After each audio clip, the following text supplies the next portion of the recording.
지금 당신 인생이 안 바뀌는 이유는 의지가 약해서가 아니라 매일 같은 공간에서 같은 선택을 반복하기 때문입니다. 그리고 QLD TQQQ로 자산을 키우는 사람도 똑같습니다. 매수 버튼을 누르는 손이 문제가 아니라 그 손이 매일 들어가는 공간이 문제입니다. 아침에 눈 뜨자마자 휴대폰을 켭니다. 침대에서 차트를 봅니다. 출근길 엘리베이터에서 또 봅니다. 점심에 또 봅니다.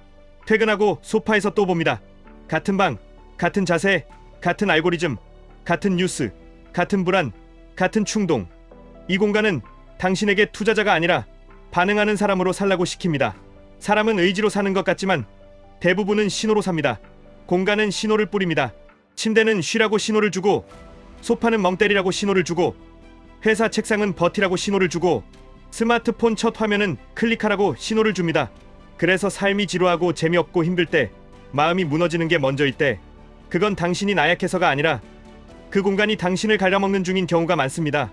특히 착하고 성실한 분들이 더 위험합니다. 겉으로는 웃고 일하고 책임지고 버팁니다. 안에서는 쌓입니다. 막힙니다. 종량제 봉투처럼 계속 밀어넣습니다. 그러다 옆구리가 터지듯이 불안으로 터지고, 무기력으로 터지고, 충동으로 터지고, 분노로 터집니다. 그때 사람들은 이렇게 말합니다. 내가 의지가 약해서 그래. 아닙니다. 지금 당신은 톱니바퀴에 끼어 있습니다. 가족이라는 톱니바퀴, 직장이라는 톱니바퀴, 역할이라는 톱니바퀴. 빠져나오면 다 무너질 것 같아 더 깊이 끼어버립니다. 투자도 동일합니다. QLD TQQQ는 레버리지입니다. 레버리지는 마음이 흔들릴 때 독이 됩니다. 그런데 마음이 흔들리는 이유는 시장이 무서워서만이 아닙니다. 시장보다 더 무서운 건 당신이 시장을 만나는 공간이 엉망이라는 사실입니다.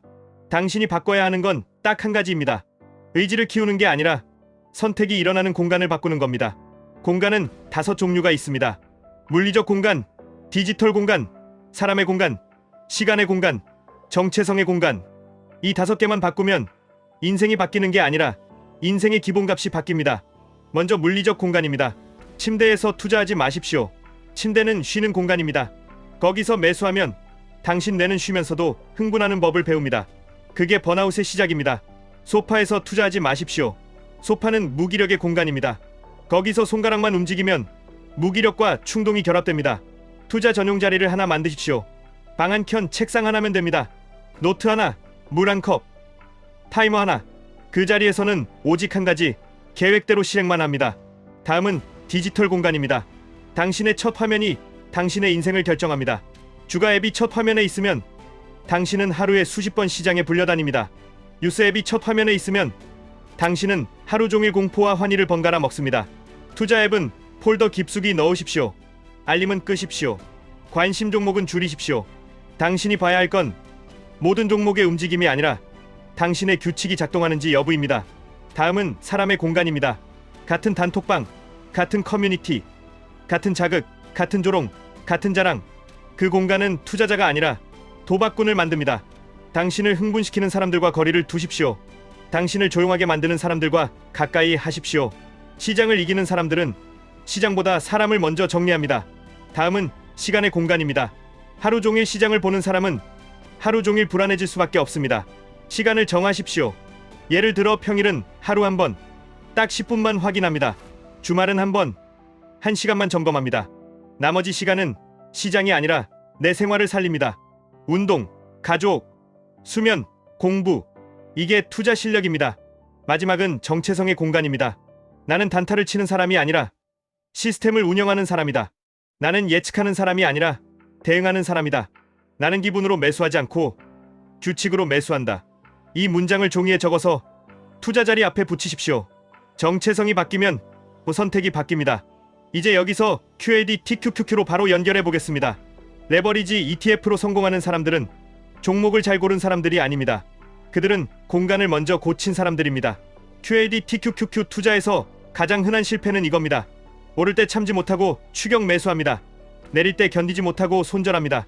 그리고 다시 오르면 그때 또 들어갑니다. 이 루프를 만드는 건 의지가 아니라 공간입니다. 그래서 오늘부터 투자 공간을 3개로 나누십시오. 관찰 공간, 실행 공간, 회복 공간. 관찰 공간에서는 무엇을 하느냐? 시장과 내 감정을 분리합니다. 뉴스를 보지 말고 가격을 보십시오. 가격을 보되 매일 보지 말고 정해진 시간에만 보십시오. 그리고 기준을 하나만 두십시오. 예를 들어 나스닥의 방향을 가늠할 때는 QLD TQQQ가 아니라 기초가 되는 지수 흐름을 기준으로 봅니다. 당신의 기준이 단순할수록 흔들림이 줄어듭니다. 실행 공간에서는 무엇을 하느냐? 결정을 줄입니다. 결정을 줄이는 가장 강력한 방법은 미리 주문을 걸어두는 겁니다. 당신이 차트를 보며 고민하는 순간 이미 감정이 개입합니다. 그러니 계획을 세울 때만 머리를 쓰고 실행할 때는 손만 움직이십시오. 월급말 자동이체, 분할 매수 규칙, 리밸런싱 규칙, 현금 비중 규칙, 이 4가지를 적고 그대로 하십시오. 회복 공간에서는 무엇을 하느냐? 시장과 거리두기입니다. 레버리지는 변동성이 큽니다. 변동성이 크다는 건 흔들릴 기회가 많다는 뜻입니다. 그래서 회복 공간이 없으면 당신은 계속 시장에 붙잡혀 삽니다. 회복 공간은 단순합니다. 앱을 끄고 밖을 걷고 몸을 쓰고 잠을 자는 공간입니다. 몸을 쓰면 마음이 조용해집니다. 마음이 조용해져야 QAD TQQQ를 오래 가져갈 수 있습니다. 이제 실행 프로토콜을 아주 구체적으로 잡아드리겠습니다. 종목 선택보다 더 중요한 건 어떤 상황에서 무엇을 할지 미리 정하는 겁니다. 첫째, 매수는 감정이 아니라 신호로 합니다. 당신이 불안할 때 사는 게 아니라 신호가 왔을 때 삽니다. 신호는 간단해야 합니다. 예를 들어 평소에는 정기 적립을 하고 조정이 왔을 때는 추가 분할을 합니다. 이 원칙 하나로도 추격 매수를 크게 줄일 수 있습니다. 둘째, 매수는 한 번이 아니라 분할로 합니다. QAD TQQQ는 변동성이 크기 때문에 한 번에 올인하면 마음이 무너집니다. 처음부터 분할을 기본값으로 만들면 하락이 공포가 아니라 기회가 됩니다. 분할은 횟수가 아니라 구조입니다. 예를 들어 이번 달 투자금이 있다면 일정 비율은 정기 매수로, 일정 비율은 하락 대응용으로 남겨둡니다. 이 남겨둔 비율이 당신의 멘탈을 지켜줍니다. 셋째, 수익이 났을 때도 공간 규칙이 필요합니다. 사람은 손실보다 수익에서 더 망가집니다. 수익이 나면 자신감이 과열됩니다. 과열된 자신감은 더 큰 레버리지를 부릅니다. 그래서 수익이 났을 때는 일부를 줄여서 다음 하락 때 다시 쓸 수 있는 여지를 남겨두십시오. 이 여지가 곧 생존입니다. 넷째, 확인 횟수를 제한하십시오. 레버리지 ETF를 들고 하루 종일 차트를 보면 내가 하루 종일 전투 상태가 됩니다. 전투 상태에서 내리는 결정은 대부분 틀립니다. 하루 한 번만 보십시오. 그리고 볼 때도 목표는 하나입니다. 지금 계획을 바꿀 일이 생겼는가? 아니면 그대로 가는가? 이 질문만 하고 바로 닫으십시오. 다섯째, 탈출이 필요한 공간을 구분하십시오. 사람은 버티다가 무너집니다. 투자도 버티다가 터집니다. 만약 당신이 매일 밤 차트 때문에 잠을 못 자고 가족과 있어도 머릿속이 시장에 있고 작은 흔들림에 화가 치밀고 내일이 무서워지는 상태라면 그건 종목의 문제가 아니라 공간의 문제입니다. 그때는 레버리지를 줄이느냐 마느냐 이전에 시장을 만나는 방식을 바꾸셔야 합니다. 침대에서 보던 것을 책상에서 보게 바꾸고 하루 종일 보던 것을 하루 한 번으로 바꾸고 혼자 불안해하던 것을 규칙으로 바꾸는 것. 이게 진짜 탈출입니다. 여기서 많은 분들이 이런 말을 하십니다. 그래도 현실은 바쁘고 직장도 있고 가족도 있고 공간을 바꾸는 게 쉽지 않습니다. 그래서 작은 공간부터 바꾸면 됩니다. 이사를 가라는 말이 아닙니다. 대단한 인테리어가 아닙니다. 지금 당장 가능한 최소 단위는 이것입니다. 투자할 때 앉는 자리 하나를 고정하십시오. 투자할 때 쓰는 시간 10분을 고정하십시오. 투자할 때 보는 화면을 하나로 줄이십시오. 이 3가지만으로도 당신의 결과는 달라집니다.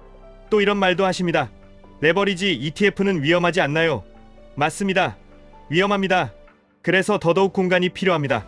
위험한 도구는 안전한 작업장에서 써야 합니다. 안전한 작업장은 규칙이 있는 곳입니다. 규칙이 있는 곳은 충동이 들어올 틈이 없습니다. QAD TQQQ 자체가 당신을 망치는 게 아니라 무규칙한 공간이 당신을 망칩니다. 또 이런 말도 하십니다. 하락장이 오면 어떻게 하나요? 하락장은 반드시 옵니다. 문제는 하락장이 아니라 하락장을 만나는 방식입니다. 하락장을 공포로 만나면 망합니다. 하락장을 절차로 만나면 살아남습니다. 절차는 미리 적어두는 겁니다. 어느 정도 조정이 오면 어떻게 분할할지, 내 투자금 중 얼마를 남길지, 내가 잠을 못 자는 수준이면 확인 시간을 어떻게 제한할지, 이걸 글로 적어두면 하락장이 왔을 때 당신은 생각이 아니라 절차를 시행합니다. 그리고 결정적으로 이것이 있습니다. 인생을 바꾸는 건 거창한 결심이 아니라 새로운 경험을 허락하는 겁니다. 여행이 사람을 바꾸는 이유는 새로운 공간이 새로운 사건을 만들고 새로운 사건이 새로운 나를 만들기 때문입니다. 투자도 마찬가지입니다. 새로운 공간을 만들면 새로운 습관이 들어옵니다. 새로운 습관이 들어오면 자산의 곡선이 바뀝니다.